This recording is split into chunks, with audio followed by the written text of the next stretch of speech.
తెలంగాణ రాష్ట్రంలో రాజకీయ పార్టీ అధికారంలోకి రావాలంటే మరి తెలంగాణని రాష్ట్ర వ్యాప్తంగా ఉన్న 119 నియోజకవర్గాల్లో మ్యాజిక్ ఫిగర్ 60 ఎమ్మెల్యే సీట్లు గెలవాల్సిందే.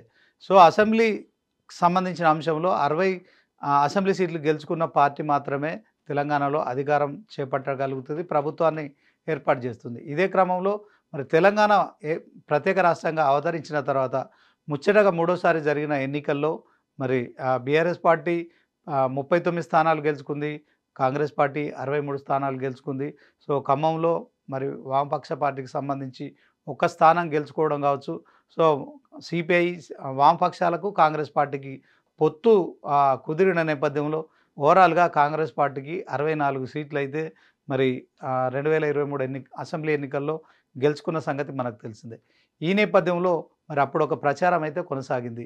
ఇటు బీజేపీ కావచ్చు, అటు కా బీఆర్ఎస్ కావచ్చు. ఈ 2 పార్టీలు కూడా కాంగ్రెస్‌లో మరి కేవలం మ్యాజిక్ ఫిగర్‌కు ఒక 4 సీట్లు మాత్రమే ఎక్కువ ఆహ్, గెలుపొందిన కాంగ్రెస్సు 6 నెలలకు మించి కూడా ప్రభుత్వం నడపలేదు.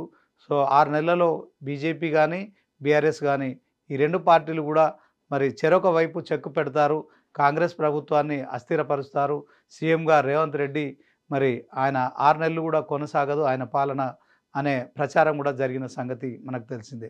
దీనికి ముఖ్యంగా మరి ఇటు సొంత పార్టీలో ఉన్న సీనియర్ నేతలు కావచ్చు, అట్ ద సేమ్ టైం మరొక వైపు రాష్ట్రాల్లో అధికారం కోసం ఇప్పటికే దేశవ్యాప్తంగా మరి అధికారం చేపట్టాలనే లక్ష్యంతో బీజేపీ పార్టీ కూడా కొన్ని ఆహ్, రాష్ట్రాలలో అధికారం చేపట్టుకునే దిశగా కూడా చేసిన ఏవైతే కార్యక్రమాలు ఉన్నాయో, సో, అధికారమే పరమావధిగా బీజేపీ పార్టీ ఎమ్మెల్యేలను కొనుగోలు చేస్తుందని జరిగిన ప్రచారం కావచ్చు. ఎట్ ద సేమ్ టైం మరి 39 సీట్లు సాధించిన బీఆర్ఎస్ పార్టీ కూడా మరి అధికారంలోకి రావాలంటే మరొకసారి ఆ పార్టీకి సంబంధించి 21 ఎమ్మెల్యేలకు సంబంధించిన సపోర్ట్ అవసరం ఉంది. ఈ నేపథ్యంలో 10 ఏళ్ళు బీఆర్ఎస్ అధికారంలో ఉన్న క్రమంలో మరి ఎంఐఎం పార్టీకి సంబంధించి కూడా ఆహ్, మద్దతు ఇచ్చిన సంగతి మనకు తెలిసిందే. ఇదే క్రమంలో మరి 39కి 7 కలిపితే ఖచ్చితంగా 46 స్థానాలు అవుతుంది. 60 సీట్లు మెజార్టీకి సంబంధించి మరి పొందాలంటే బీఆర్ఎస్ పార్టీకి మరొకసారి మరి మళ్ళొక 14 మంది ఎమ్మెల్యేల మద్దతు దొరికితే 60 సీట్లు మరి మ్యాజిక్ ఫిగర్‌ను దాటే అవకాశం ఉంటుంది. సో, ఇటు బీఆర్ఎస్ కూడా మరి కొంత ఎప్పటికప్పుడు చెక్ పెడుతుందని చెప్పి ప్రచారం జరిగిన సంగతి మనకు తెలిసిందే. ఇటు బీజేపీ, అటు బీఆర్ఎస్, తర్వాత మరి సొంత పార్టీలో ఉన్న సీనియర్లు కావచ్చు, అలాగే పక్క రాష్ట్రంలో జరిగిన ఏదైతే టీపీసీసీ అధ్యక్షుడిగా ఉన్న డీకే శివకుమార్ కూడా ముఖ్యమంత్రి కాకుండా మరి కేవలం డిప్యూటీ సీఎంగా కాంగ్రెస్ అధిష్టానం నియమించిన తర్వాత కొంత మరి సిద్ధరామయ్యను ముఖ్యమంత్రి చేయడం కావచ్చు, టీపీసీసీగా ఉన్న మరి డీకే శివకుమార్‌ను మరి డిప్యూటీ సీఎంగా చేయడం కావచ్చు. సో, మరి ఇలాంటి పరిణామాలలో తెలంగాణ సీఎం రేవంత్ రెడ్డి మాత్రం చాకచక్యంగా అప్పుడు జరిగిన ఏదైతే మరి తాను టీపీసీసీ అధ్యక్షుడు అయిన తర్వాతనే కాంగ్రెస్‌లో కొత్త ఊపొచ్చింది. అందులో ఎలాంటి సందేహం లేదు. ఎందుకంటే అప్పటికే మరి బీఆర్ఎస్, బీజేపీలు కూడా కాంగ్రెస్ ఖతమైపోయింది, కాంగ్రెస్ బంగాళాఖాతంలో కలిసిపోయిందని చెప్పిన ప్రచారానికి మరి ఆయన టీపీసీసీ అధ్యక్షుడిగా మరి అయిన తర్వాతనే కాంగ్రెస్‌లో మంచి కార్యకర్తల్లో కావచ్చు, నాయకుల్లో కావచ్చు, కాంగ్రెస్ పార్టీ ఖచ్చితంగా అధికారంలోకి వస్తుందనే ఒక ధీమా కల్పించగలిగారు. తన మాటలతో కావచ్చు, మరి తను చేసిన ప్రచారంతో కావచ్చు, అలాగే కాంగ్రెస్ జాతీయ నాయకులతో మరి తెలంగాణ రాష్ట్రంలో భారీ బహిరంగ సభలు ఎక్కడికక్కడ ఏర్పాటు చేసి డిక్లరేషన్ల పేర్లతో మరి ఆయన అన్ని వర్గాలకు సంబంధించి 6 గ్యారంటీలని ఒక మేనిఫెస్టో తయారు చేయడం కావచ్చు, ఇలాంటి అంశంలో మరి టీపీసీసీ అధ్యక్షుడిగా ప్రచారం చేయడం కావచ్చు. సో, మిగిలిన వారందరిలో కూడా మరి నిరాశ నిస్పృహలతో ఉన్న కాంగ్రెస్ పార్టీకి ఆయన జీవం పోశారు. అందులో ఎలాంటి సందేహం లేదు. అయితే మరి కేంద్రంలో కాంగ్రెస్ ప్రభుత్వం ఉన్న హయాంలోనే మరి 2014లో మరి ఈ యొక్క తెలంగాణ ఏర్పాటుకు మరి అప్పుడు పార్లమెంటులో బిల్ పాస్ చేయడంలో కాంగ్రెస్ కీలకంగా వ్యవహరించిన సంగతి మనకు తెలిసిందే. అఫ్‌కోర్స్ బీజేపీ కూడా మరి సహకరించింది. సో, మొత్తానికి ఒక 14 ఏళ్ల పోరాటానికి మాత్రం కాంగ్రెస్ కేంద్రంలో అధికారంలో ఉండి ప్రత్యేక తెలంగాణకు పార్లమెంటులో బిల్స్ పాస్ చేసినప్పటికీ కూడా తెలంగాణ ప్రజలు మాత్రం తెలంగాణ రాష్ట్రంలో కాంగ్రెస్‌కు అధికారం కట్టబెట్టకుండా బీఆర్ఎస్‌కు అధికారం కట్టబెట్టిన సంగతి మనకు తెలిసిందే. అయితే అపర చాణక్యుడైన కేసీఆర్ మరి ఉద్యమ సమయంలో 14 ఏళ్ళు మరి ఒంటి చేత్తో బీఆర్ఎస్ పార్టీని నడిపించి, అప్పుడున్న టీఆర్ఎస్ పార్టీని నడిపించి, మరి ఒంటి చేత్తో తాను మరి ఆ ఉద్యమాన్ని సక్సెస్‌ఫుల్‌గా తీసుకువెళ్ళడంలో మరి ఆ నేపథ్యం తీసుకోవడం కావచ్చు, అప్పుడున్న టీడీపీ పార్టీకి సంబంధించి రాజీనామా చేయడం కావచ్చు, డిప్యూటీ స్పీకర్ పదవి కావచ్చు, మరి ఎమ్మెల్యే పదవి కావచ్చు, టీడీపీ పార్టీకి మరి విభేదించడం కావచ్చు, ఆ సమయంలో రాజీనామా చేసి ప్రత్యేక తెలంగాణ రాష్ట్ర సాధన అనే ఒక ఉద్యమాన్ని ఎంచుకోవడం కావచ్చు, టీఆర్ఎస్ పార్టీని మరి స్థాపించడం కావచ్చు, మరి 14 ఏళ్ళు ఉద్యమం చేయడం అంటే మామూలు విషయం కాదు. మలిదశ ఉద్యమం మొదలుపెట్టడం అనే సాహసం చేయడం కావచ్చు, తెలంగాణ రాష్ట్ర ప్రజలంతా ఆయన వెంట నడిచారు. సో, దాంట్లో ఆయన ప్రత్యేక తెలంగాణ రాష్ట్ర సాధనకు మరి ఉద్యమ నాయకుడై నడుస్తున్న క్రమంలో తెలంగాణ ప్రజానీకం అంతా కూడా ఆయన వెంట నడిచారు. ఒకవైపు కేంద్రంలో ఉన్న కాంగ్రెస్ అధికారంలో ఉండి మరి ఏదైతే లోక్సభలో తెలంగాణ ప్రత్యేక రాష్ట్ర బిల్లు ఆమోదించినప్పటికీ కూడా మరి తెలంగాణలో కాంగ్రెస్ అధికారంలోకి రాలేకపోయింది. దీనికి కారణం మరి అప్పుడున్న సమయంలో మరి కేసీఆర్ కూడా చాకచక్యంగా వ్యవహరించారు. కాంగ్రెస్‌తో కలిసిపోతామని చెప్పారు. ఇలా కేసీఆర్ మరి ఉద్యమం నడిపించిన తీరు కావచ్చు, తర్వాత మరి తెలంగాణ రాష్ట్ర సాధనలో మరి 14 ఏళ్ళు ఉద్యమం చేసిన క్రమంలో ఆయన ఒంటి చేత్తో మరి తెలంగాణ రాష్ట్ర ప్రజలనందరిని కూడా మమేకం చేసి మరి పూర్తి స్థాయిలో మరి ఉద్యమాలు చేయడం కావచ్చు, ఢిల్లీలో ఉన్న ఆ కేంద్ర పెద్దల్ని ఒప్పించడంలో కావచ్చు, రాజీనామాలు చేయడం కావచ్చు, తెలంగాణ టీఆర్ఎస్ పార్టీ స్థాపించడం కావచ్చు, టీఆర్ఎస్ పార్టీలో ఉన్న ఎమ్మెల్యేలు, ఎంపీలు మరి కేసీఆర్‌తో సహా అందరూ కూడా రాజీనామాలు చేయడం కావచ్చు, ప్రజల తీర్పు కోరడం కావచ్చు, పదే పదే తెలంగాణ ప్రజల ఆకాంక్షలను వినిపించడంలో కేసీఆర్ సక్సెస్ అయ్యారు గనుక తెలంగాణ సీఎం కావచ్చు, తర్వాత టీఆర్ఎస్ పార్టీకి తెలంగాణ ప్రజలంతా పట్టం కట్టారు. మనం 2014లో ఇదంతా మనకు తెలిసిన సంగతే. అట్ ద సేమ్ టైమ్ అప్పుడు మరి టీఆర్ఎస్ పార్టీ కూడా 63 అసెంబ్లీ స్థానాల్లో మరి టీఆర్ఎస్ పార్టీ అభ్యర్థులు ఎమ్మెల్యేలుగా విజయం సాధించిన సంగతి కూడా మనకు తెలిసిందే. ఇదే క్రమంలో మరి 5 ఏళ్ళు సుస్థిర పాలన అందించి కేసీఆర్ మరొకసారి 2018లో కూడా మరి ముందస్తు ఎన్నికలు వెళ్లారు. దేశంలో ఏ ముఖ్యమంత్రి చేయని విధంగా ఆయన 8 నెలల ముందుగానే మరి ప్రభుత్వాన్ని రద్దు చేసి, క్యాబినెట్‌ను రద్దు చేసి మరొకసారి కూడా ఆయన ఎన్నికలకు వెళ్ళడం నిజంగా అప్పుడు సాహసోపేతమైన నిర్ణయం.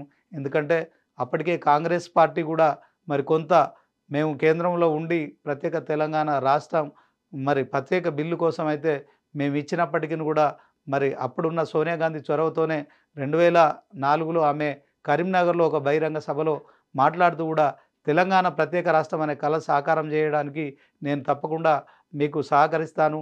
నేను మాట ఇస్తున్నాను. తెలంగాణ ప్రత్యేక రాష్ట్రం ఏర్పాటు చేస్తానని ఆమె మాట ఇచ్చిన తర్వాత 10 సంవత్సరాలకి ఆ కల సాకారమైంది. కానీ తెలంగాణ రాష్ట్ర కాంగ్రెస్‌లో అప్పటికే నిరాశ, నిస్పృహలు పార్టీలో కొంత మరి కార్యకర్తలు, నాయకుల్లో కూడా ఒక నిరాశ, నిస్పృహలు ఉన్న నేపథ్యంలో ఆ సమయంలో మరి కాంగ్రెస్ తెలంగాణ ప్రత్యేక రాష్ట్రాన్ని మరి ఇచ్చినప్పటికి కూడా తెలంగాణలో ఆ విషయం ఆ కాంగ్రెస్ నాయకులు తీసుకెళ్లడంలో కొంత విఫలమయ్యారు. దానికి మరి కారణం కేసీఆర్. అందులో ఆయన ఎప్పటికప్పుడు ఏ సందర్భంలో ఎలా ఉండాలని చెప్పి మరి సీనియర్ రాజకీయ నాయకుడు గనుక మరి తెలంగాణ ఉద్యమం చేశాడు గనుక సో తెలంగాణ ప్రజలంతా కూడా పట్టం కట్టారు బీఆర్ఎస్ పార్టీకి. సో అప్పుడున్న టీఆర్ఎస్ పార్టీని 2014 63 సీట్లు గెలిపిస్తే 2018లో మరి 88 సీట్లు పెరగడం జరిగింది. సో 88 మంది ఎమ్మెల్యేలను గెలుచుకొని మరి మొదటిసారి కూడా మ్యాజిక్ ఫిగర్‌ని దాటి 3 స్థానాలు ఎక్కువ గెలుచుకున్న టీఆర్ఎస్ పార్టీ తర్వాత 2018లో కూడా మరి మ్యాజిక్ ఫిగర్ కంటే 28 స్థానాలు ఎక్కువ గెలుచుకోవడం కావచ్చు. సో మొత్తానికి తెలంగాణలో కేసీఆర్ అనే వ్యక్తి ఉద్యమ నాయకుడిగా తెలంగాణ తొలి ముఖ్యమంత్రిగా కావచ్చు, తర్వాత రెండోసారి జరిగిన ఎన్నికల్లో కూడా టీఆర్ఎస్ పార్టీకి 88 సీట్లు రావడం కావచ్చు. తర్వాత ఇటు కాంగ్రెస్, బీజేపీలో కొంత నిరాశ, నిస్పృహలు కనిపించాయి. సో తెలంగాణలో ఇంటి పార్టీగా టీఆర్ఎస్ పార్టీ స్థిరపడిపోయింది అని చెప్పి కూడా చాలామంది అప్పుడున్న ఎమ్మెల్యేలు కావచ్చు, ఎంపీలు కావచ్చు, ఎమ్మెల్సీలు కావచ్చు అందరూ కూడా బీఆర్ఎస్ పార్టీలో జాయిన్ అయిన సంగతి మనకు తెలిసిందే. సో దాంట్లో మరి 88 స్థానాలు సొంతగా గెలుచుకున్నప్పటికీ కూడా పక్క పార్టీలను కూడా పూర్తి స్థాయిలో నిర్వీర్యం చేయాలి. సో కాంగ్రెస్‌కు కూడా అసెంబ్లీలో ప్రతిపక్ష హోదా లేకుండా చేయాలని చెప్పి కేసీఆర్ ప్రయత్నించాడని ప్రచారం జరిగింది. అదే క్రమంలో మరి 2023 ఎన్నికలకు వెళ్ళే క్రమంలో అప్పటికే మరి 88 మంది సొంతగా టీఆర్ఎస్ పార్టీకి సంబంధించిన ఎమ్మెల్యేలు ఉండగా మరొక 15 మంది కూడా మరి టీఆర్ఎస్ పార్టీలో చేరడం కావచ్చు. 100కు పైగా మరి ఎమ్మెల్యేలు ఉన్న పార్టీగా టీఆర్ఎస్ పార్టీ 2023 ఎన్నికల్లో వెళ్తున్న క్రమంలో మరి మొత్తానికి టీఆర్ఎస్ పార్టీ మూడోసారి కూడా విజయం సాధిస్తారని చెప్పి కేసీఆర్ గట్టిగా నమ్మారు. అందుకే సిట్టింగులకే సీట్లు అని చెప్పి బయట నుంచి వచ్చిన వాళ్ళు కావచ్చు, సొంత పార్టీలో ఉన్నవారు కావచ్చు, సో అందరినీ ఒకటేసారి ప్రకటించారు. అదే మరి మూడోసారి ఖచ్చితంగా 100 సీట్లకు పైగా గెలుచుకుంటుందని చెప్పి కేసీఆర్ విశ్వాసాన్ని వ్యక్తం చేశారు. అదే ధీమాతో సిట్టింగులకే సీట్లని మొదటి నుంచి చెప్తున్న విధంగానే మరి అందరి సిట్టింగులకు సీట్లు ఇచ్చి ఎమ్మెల్యేలుగా మరి ఎన్నికల్లో నుంచోబెట్టడం కావచ్చు, వాళ్ళే ఎమ్మెల్యే అభ్యర్థులు అని ప్రకటించడం కావచ్చు, తెలంగాణ ప్రజల్లో మరి 10 ఏళ్ళు అధికారంలో ఉన్న ఎమ్మెల్యేలో కొంత ప్రజల్లో వ్యతిరేకత ఉండడం కావచ్చు, బీఆర్ఎస్ పార్టీ మరి అధికార పార్టీ హోదా నుంచి ప్రతిపక్ష పార్టీ హోదాకు మరి 39 మాత్రమే ఎమ్మెల్యేలు గెలవడం జరిగింది. ఈ నేపథ్యంలోనే మరి కాంగ్రెస్ పార్టీ 63 మంది సొంతగా ఎమ్మెల్యేలు గెలుచుకోవడం జరిగింది. సో మొత్తానికి గ్రామీణ ప్రాంతాల్లో కాంగ్రెస్ పార్టీకి సంబంధించి 6 గ్యారెంటీల విషయంలో ప్రజలు పూర్తి స్థాయిలో కాంగ్రెస్ పార్టీని విశ్వసించారు. సో ఇదే క్రమంలో కాంగ్రెస్ పార్టీకి సంబంధించిన ఎమ్మెల్యే అభ్యర్థులను గెలిపించారు. సో ఈ క్రమంలో మరి కర్ణాటకలో జరిగిన ఇష్యూ ఏదైతే ఉందో, సో మరి అది కూడా తెలంగాణలో జరుగుతుందని కూడా అంతా భావించారు.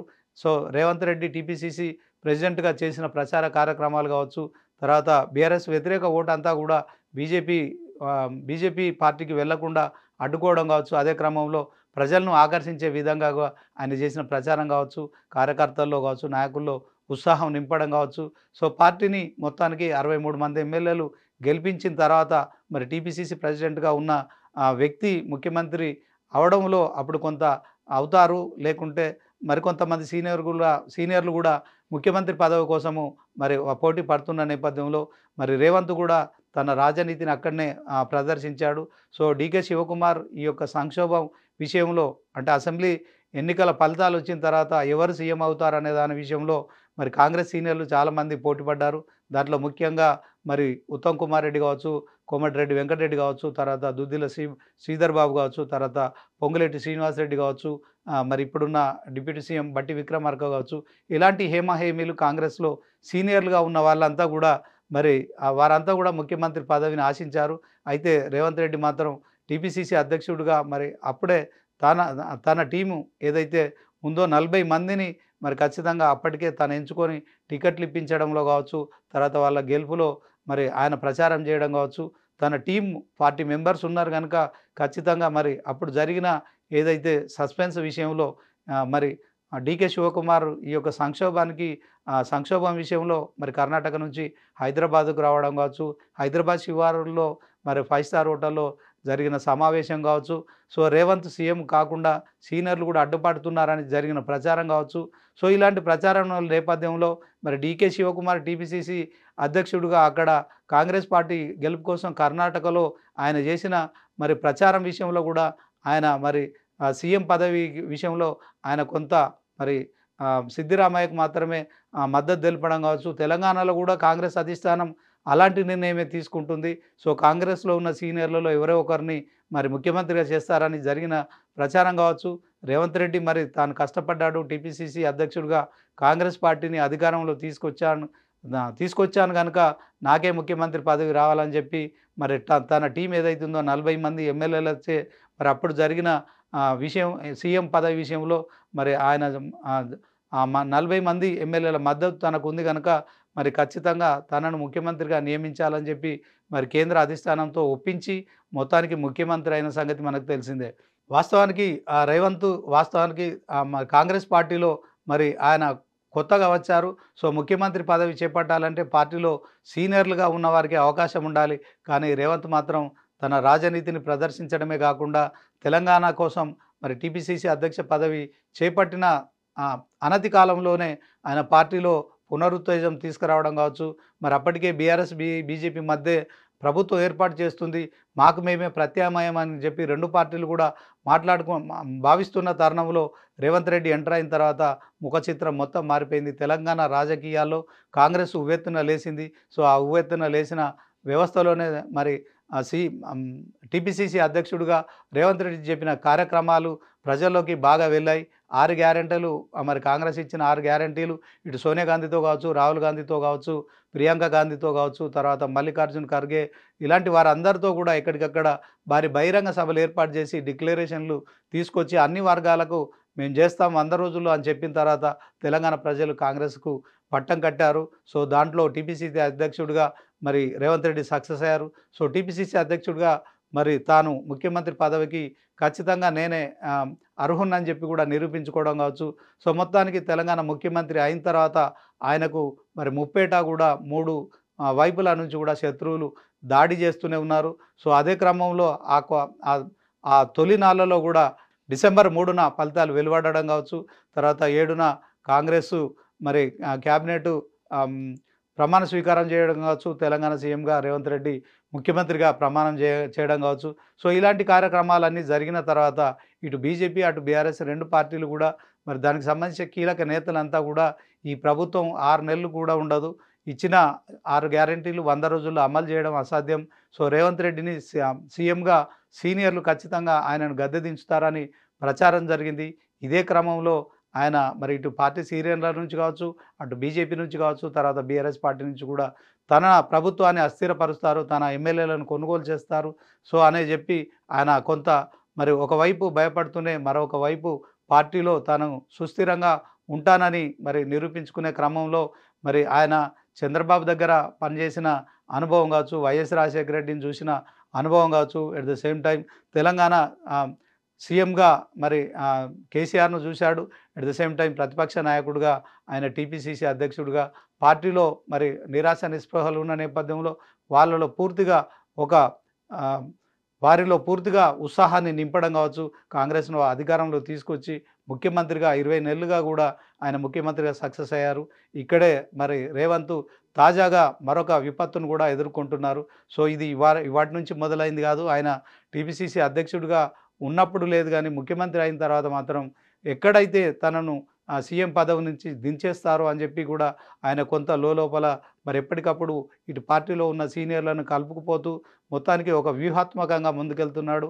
అట్ ద సేమ్ టైం మరి ప్రతిపక్షాలు ఇప్పుడు కేంద్రంలో అధికారంలో ఉన్న బీజేపీ కావచ్చు, తర్వాత మరి 10 ఏళ్ళు అధికారంలో ఉన్న బీఆర్ఎస్ పార్టీ కావచ్చు. సో 2 పార్టీలు కూడా ఖచ్చితంగా మరి బలమైన ప్రతిపక్షాలుగా ఉన్నాయి. సో దాంతో మరి రేవంత్ ఒక సూత్రాన్ని అయితే ఫాలో అవుతున్నాడని స్పష్టమవుతుంది.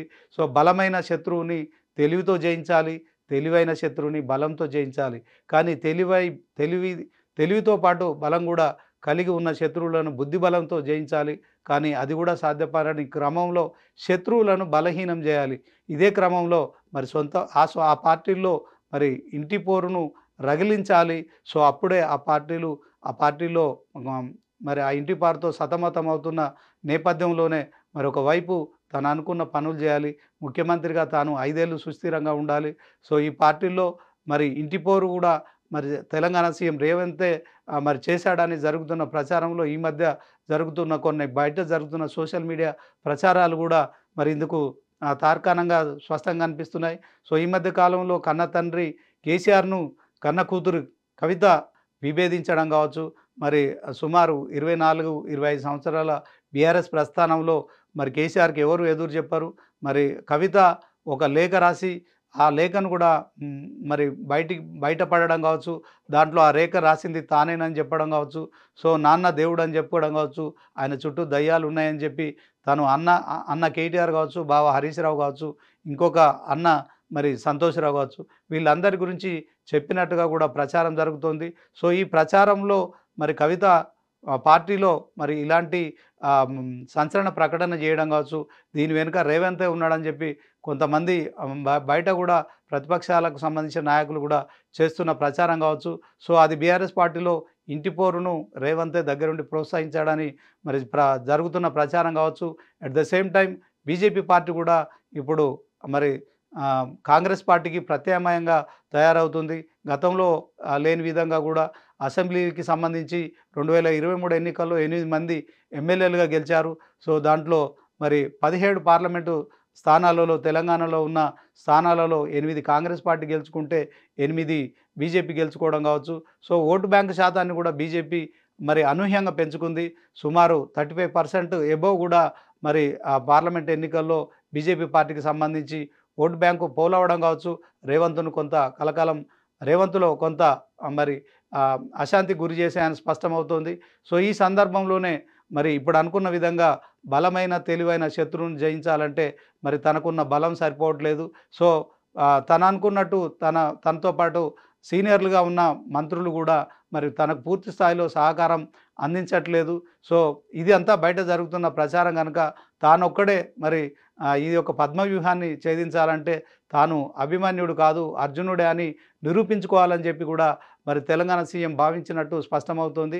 బలమైన పార్టీలు బీజేపీ, బీఆర్ఎస్‌లలో మరి ఖచ్చితంగా ఇంటి పోరు పెడితే తప్ప తనపై ఏదైతే మరి విమర్శలు కావచ్చు, ఏదైతే ప్రజల నుంచి 6 గ్యారంటీల విషయంలో వాళ్ళు చేస్తున్న ఆరోపణల నుంచి డైవర్ట్ చేసుకుంటూ మరి స్థానిక సంస్థల ఎన్నికలకు వెళ్ళాలంటే ఖచ్చితంగా ఆ పార్టీలో కుంపట్లు పెట్టడానికే మరి రేవంత్ నిశ్చయించుకున్నాడని చెప్పి జరుగుతున్న ప్రచారం కావచ్చు. ఇలాంటి ప్రచారాలన్నీ సాగుతున్న నేపథ్యంలో తాజాగా బీజేపీలో మరి జరుగుతున్న ఏదైతే ఉందో మరి ఈటెల రాజేందర్ మధ్య కావచ్చు, బండి సంజయ్ మధ్య కావచ్చు, సో జరుగుతున్న ఏదైతే అంతర్గత పోరు బహిర్గతం అవ్వడం కావచ్చు, దీని వెనుక కూడా రేవంత్ ముఖ్యమంత్రిగా మరి తన రాజనీతిని ప్రదర్శించారు. వారిద్దరి మధ్యలో కూడా మరి కొంత ఇటు బండి సంజయ్‌ని ప్రోత్సహించాడని చెప్పి కూడా సోషల్ మీడియాలో ప్రచారం జరుగుతుంది. ఈ క్రమంలో మరి ఈటెల రాజేందర్ లాంటి వ్యక్తులు మరి తాను 7 సార్లు ఎమ్మెల్యేగా గెలిచాడు. తనకంటే సీనియర్. రేపొద్దున పార్టీ అధ్యక్ష బాధ్యతలు గనక ఈటెల రాజేందర్‌కి ఇస్తే ఖచ్చితంగా బీజేపీ బలపడుతుంది. సో, దీంట్లో ఈటెల రాజేందర్ పార్టీ అధ్యక్షుడిగా నియమించకుండా ఉండాలంటే ఖచ్చితంగా బండి సంజయ్‌ని ఎంకరేజ్ చేస్తే తప్ప ఈ సమస్య నుంచి మరి ఆ అంతర్గత పోరు మొదలు చేయాలి అని చెప్పి కూడా రేవంత్ భావించినట్లుగా కూడా ఒక ప్రచారం అయితే కొనసాగుతోంది. ఇలాంటి ప్రచారాలన్నీ కూడా సరే ఇదంతా సోషల్ మీడియాలో జరుగుతున్న ప్రచారం కావచ్చు. కానీ రేవంత్ రెడ్డి ఖచ్చితంగా ఇక్కడనే మరి ఆయన ఒక నలుగురు ముఖ్యమంత్రులను కూడా చూశారు. సో, తనకున్న 25 ఏళ్ల రాజకీయ ప్రస్థానంలో ఆయన ఎమ్మెల్యేగా, జడ్పీ చైర్పర్సన్‌గా, అట్ ద సేమ్ టైమ్ ఎంపీగా కావచ్చు, మరి ఇప్పుడు ముఖ్యమంత్రిగా కావడంలో మరి ఆయన అతి చిన్న వయసులో ముఖ్యమంత్రి అయ్యారు. తక్కువ సమయంలో మరి ఆయనకు ఇంత పెద్ద ముఖ్యమంత్రి బాధ్యత అనేది ఆయనకు ఆ పదవి వరించడం నిజంగా అదృష్టమే. అయితే అలాంటి అదృష్టాన్ని మరి ఇటు బీజేపీ, బీఆర్ఎస్‌లు తన్నుకుపోకుండా ఉండాలంటే వాళ్ళకున్న బలం కావచ్చు, తనకున్న బలహీనతలు కావచ్చు, ఇవేవి బయటపడకుండా తనకి చేతికి మట్టి అంటకుండా కూడా ఇటు బీజేపీ, బీఆర్ఎస్‌లో కూడా మరి కుంపట్లు పెట్టడానికి రేవంత్ కారణమయ్యాడని చెప్పి జరుగుతున్న ప్రచారం కావచ్చు. సో, నిజంగానే మరి ఆ 2 పార్టీల్లో బలమైన పార్టీల్లో ఇప్పుడు అంతర్గత కుమ్ములాటలైతే ఆ పార్టీలో కార్యకర్తల్లో, నాయకుల్లో కొంత మరి అయోమయం సృష్టిస్తున్నాయి. తాజాగా బీజేపీలో జరిగిన ఈ అంతర్గత కుమ్ములాటలు బహిర్గతం కావడం కావచ్చు, మరి ఇద్దరు కీలక నేతలు బండి సంజయ్, అలాగే మరి ఈటెల రాజేందర్ వీళ్ళిద్దరు కూడా బీజేపీలో కీలకమైన వ్యక్తులు, కొంత ప్రజాదరణ ఉన్న వ్యక్తులు. బండి సంజయ్ మరి బీజేపీ రాష్ట్ర అధ్యక్షుడిగా పనిచేశారు. కరీంనగర్ ఎంపీగా 2 సార్లు గెలిచారు. సో, మొత్తానికి ఈటెల రాజేందర్ కూడా 7 సార్లు ఎమ్మెల్యేగా గెలవడం కావచ్చు, మరి దేశంలో అతిపెద్ద పార్లమెంటు నియోజకవర్గానికి ఎంపీగా గెలవడం కావచ్చు, మొత్తానికి ప్రజాబలం ఉన్న నాయకులు ఇద్దరి మధ్య ఖచ్చితంగా చిచ్చు పెడితే తప్ప బీజేపీలో మరి ఈ అంతర్గత కలహాలు అనేటివి మరి కొనసాగుతూ ఉంటాయి. ఇదే క్రమంలో మరి బీజేపీ రాష్ట్ర అధ్యక్ష పదవి ఆశించిన రాజాసింగ్ కూడా మరి ఆయనకు అధ్యక్ష పదవి దక్కపోవడంతో మరి ఆయన కూడా అలిగి రాజీనామా లేఖను మరి కిషన్ రెడ్డికి ఇవ్వడం కావచ్చు, ఆ లేఖను కూడా కిషన్ రెడ్డికి అధిష్టానానికి పంపించడం కావచ్చు, మరి జేపీ నడ్డా బీజేపీ జాతీయ అధ్యక్షుడు ఆయన రాజీనామాను ఆమోదించడం కావచ్చు. సో, మొత్తానికి తెలంగాణ బీజేపీలో మరొక కలకాలం అయితే మొదలైందని చెప్పుకోవచ్చు. ఇటు రాజాసింగ్ కావచ్చు, అటు ఈటెల రాజేందర్ కావచ్చు, అలాగే బండి సంజయ్, ఈ ముగ్గురు నేతలకు సంబంధించి తెలంగాణ బీజేపీలో మరి ఇప్పుడిప్పుడే కాంగ్రెస్‌కు ప్రత్యామ్నాయంగా మేమున్నాము, బీఆర్ఎస్ పూర్తి స్థాయిలో ఇక అది గెలిచే పరిస్థితి లేదు, తెలంగాణలో ప్రజల వ్యతిరేకతను బీఆర్ఎస్ ఎదుర్కొంది కనుకనే ప్రతిపక్ష పాత్రకు పరిమితం అయిపోయింది అని చెప్పుకుంటూ ప్రజల్లోకి వెళ్తూ మరి ఉత్సాహంగా పనిచేసే నాయకులు ఎవరైతే ఉన్నారో వారందరూ కూడా తీవ్ర స్థాయిలో మరి తెలంగాణ ప్రభుత్వంపై కూడా మరి విమర్శలు చేస్తున్న క్రమంలో ఇటు బీజేపీ, అటు బీఆర్ఎస్ విమర్శలను ఖచ్చితంగా డైవర్ట్ చేయాలంటే మరి ఆ బలమైన పార్టీల మధ్య బలహీనమైన వ్యవస్థను ఒకటి ఏర్పాటు చేయాలని రేవంత్ భావించాడనే జరుగుతున్న ప్రచారం విషయం కావచ్చు, జరుగుతున్న పరిణామాలు కొంత నిజమేమో అని అనిపించేలా ఉంది. ఇది కేవలం ప్రచారం మాత్రమే. కానీ రేవంత్ మాత్రం ఖచ్చితంగా తన రాజనీతిని ఎప్పటికప్పుడు ప్రదర్శిస్తున్నాడు. సో, మొదట్లో టీపీసీసీ అధ్యక్షుడిగా ఉన్న ఆయన మరి ఆయన ముఖ్యమంత్రి అభ్యర్థిగా మరి సీనియర్లతో కూడా మరి ప్రమోట్ చేసుకోవడం కావచ్చు, ముఖ్యమంత్రిగా ప్రమాణ స్వీకారం చేయడం కావచ్చు, తర్వాత సీనియర్లు ఎంతమంది ఉన్నా, ఎన్ని సంవత్సరాల అనుభవం ఉన్న సీనియర్లు ఉన్నప్పటికీ కూడా వారందరితోని కూడా మరి 10 ఏళ్లుగా నేనే ముఖ్యమంత్రి అవుతానని చెప్పిన మా విషయం కావచ్చు. సో, దాంట్లో కూడా మరి కోమటిరెడ్డి రాజగోపాల్ రెడ్డి లాంటి వాళ్ళు కూడా 10 ఏళ్ళు మీరు ముఖ్యమంత్రి ఎలా అవుతారు? కాంగ్రెస్‌లో ఖచ్చితంగా అధిష్టానం అనేది ముఖ్యమంత్రిని నిర్ణయిస్తుంది. సో, మీరు ఇలా మీ వ్యక్తిగతంగా మీరు ఎలా చెప్పుకుంటారని మరి ప్రశ్నిస్తున్నప్పటికి కూడా మరి బలమైన ప్రతిపక్షాలను మరి తెలివైన ప్రతిపక్షాలను తెలివి బలంతో పాటు, బుద్ధి బలంతో పాటు మరి బలహీనులు చేసే యొక్క గేమ్ అయితే రేవంత్ రెడ్డి ఆడుతున్నాడని కూడా జరుగుతున్న ప్రచారంలో నిజంగా ఇప్పుడు జరుగుతున్న పరిణామాలైతే ఉదాహరణగా చెప్పుకోవచ్చు.